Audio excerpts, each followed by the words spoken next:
আমার সব জানি লিছি তো আমরা করতে আমরাই দেখি ও টিল্লা তোর মামে দি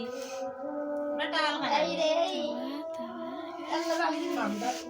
আল্লাহ কৃষ্ণ আচ্ছা তোরা কোন বিভাগ অবস্থায় যদি পুরুনকে কাছে চুপে পড়ে গিয়া আমি কি এটা বিবির খাব আমরা বিবি ভাই আলে হাত বানা না আনো আগু ও শেষ টাইম করো বাগলো তো অনেক দাঁড়িয়ে চলতে না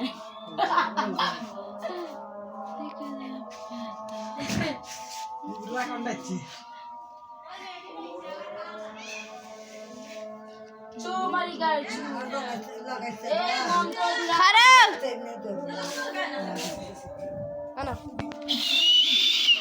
খাইতে না আমার কি কেন নলিয়া বিলে না বেরে ফিট